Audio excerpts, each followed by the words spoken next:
படத்தில் ஒரு குழிவு வில்லைக்கு முன்னால் ஒரு பொருள் வைக்கப்பட்டுள்ளது. பொருளின் புள்ளி ஏயிலிருந்து வரும் கதிர்கள் முறிந்த பின்னர் செல்லும் பாதைகளை கேட்குறாங்க.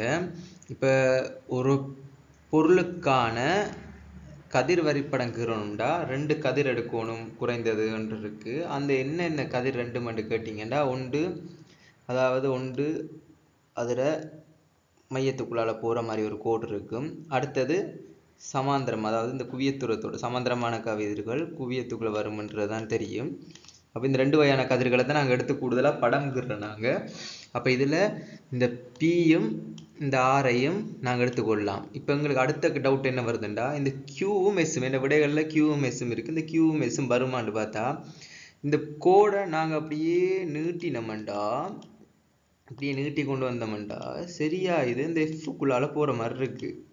அதோட இந்த கதிர் சமாந்திரமாக இருக்குது, இதுக்கு சமாந்திரமாகவும் இருக்குது. சரி, இந்த எஸ் கதிரை பார்த்தோம்டா அப்படியே இந்த கோடை நீட்டிட்டு வந்தால் அப்படியே வந்த பாக்கில் எஸ்ன்றது சரியா அந்த குறுக்கா நேராகவே வருது, நேர்கோடு மாதிரியே வருது.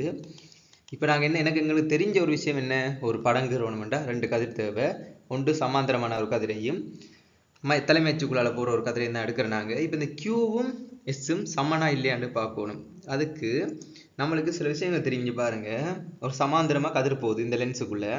அப்போ சமாந்திரமான இப்படி இந்த கதிர்கள் போகும்போது எல்லாம் விரிஞ்சு போகுது, அதாவது எஃப்னூடாக மையத்தினூடாக இப்படி போகுது. எல்லாம் இது தெரிஞ்ச விஷயம். அதாவது குழிவில்லைன்றது கதிர்களை விரிக்கும்ன்றதுதான் ஒரு விஷயம் உண்டு. இப்போ இதை இப்படி யோசிப்போம் பாருங்க. இது சமாந்திரமாக தானே வருது இந்த கதிர். இந்த இடத்துல கியூ இருக்குன்னு வைங்க, இந்த இடத்துல கியூ இருக்கு, இந்த கதிர் தான் இந்த கியூ வந்து வச்சா இந்த கியூவான கதிர் சமாந்திரமாக போன கதிர் என்ன செய்யும், விரிஞ்சு போகும். இதே கொஞ்சம் தலைகளா யோசிச்சு பாருங்க. இந்த கதிர் இப்படியே வருது, வந்து இதுல பட்டு சமாந்திரமா போகுதுன்னு வைங்க. அப்ப இந்த கதிரை கொஞ்சம் புறமாட்டி யோசிச்சு பாருங்க.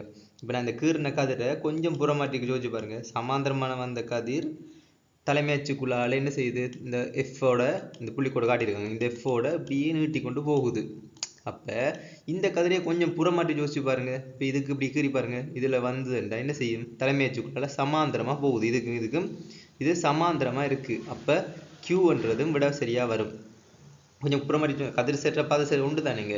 இது சமாந்திரமாக வந்து இந்த மையத்து, அதாவது இந்த குவியத்துரத்துள்ளாட விரிஞ்சு போகுது. குழிவில்லையோட ஒரு ஸ்பெஷல் உண்டு. அப்போ இதே கொஞ்சம் புறமாட்டி வச்சு பாருங்க. இது இப்போ இந்த டைமில் வந்து இந்த குவியத்துக்குள்ளால் என்ன செய்யுதுன்னா விரிஞ்சு சமாந்திரமாக போகுது.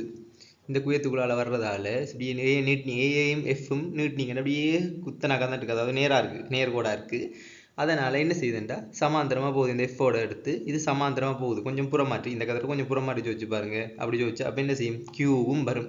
இந்த எஸ் வருமானு கேட்டால் வடிவாக பாருங்கள். ஏன்ற விஷயத்தை எஃப் கூடாக நீட்டிட்டு வருது, எஸ் வரையும் வருது. எஃப் கூட தான் நீட்டிட்டு வருது, பார்த்தீங்கன்னா உங்களுக்கு தெரியும், எஃப் கூடாக நீட்டிட்டு வருது. அப்போ இந்த பாருங்க, இந்த கதிர் படத்தில் சரியா இந்த கதிர் எஃப்குள்ளால போகும்போது என்ன செய்யுது, தன்னோட பாதையிலேருந்து கொஞ்சம் விலகல் அடையுது. அதானே குழிவில் என்ன கதிர்களை விரிக்கும். ஆனால் இதில் என்ன நடந்திருக்கு, எஃப்னுக்கு நேராகவே வந்திருக்கு. அப்போ இது நேராகவே வந்ததால் இந்த கதிர் வராது. இது கொஞ்சம் விரிஞ்சு வந்திருந்தேன், இப்படி வந்திருந்தேன்னா இந்த விடையும் சரியாக வந்திருக்கு. அதனால் இந்த எஸ்ன்ற மட்டும் பிழையாக இருக்கும். மிச்சம் பிக்யூஆர்ன்றது சரியாக இருக்கும். அப்போ இதில் 4வது விட சரியான விடையாக இருக்குது. இந்த கியூவை எப்படி நான் செலக்ட் பண்ணான்டா, சமாந்திரம், அதாவது சமாந்திரமாக வந்த கதிர்கள் குவிய தூரத்தினூடாக விரிஞ்சு போகும். இதே விரிஞ்சு வந்த கதிர் குவிய தூரத்தினூடாக வரும்போது, குவியத்துக்குள்ளால் வரும்போது என்ன செய்யும், சமாந்திரமாக போகும். That's okay.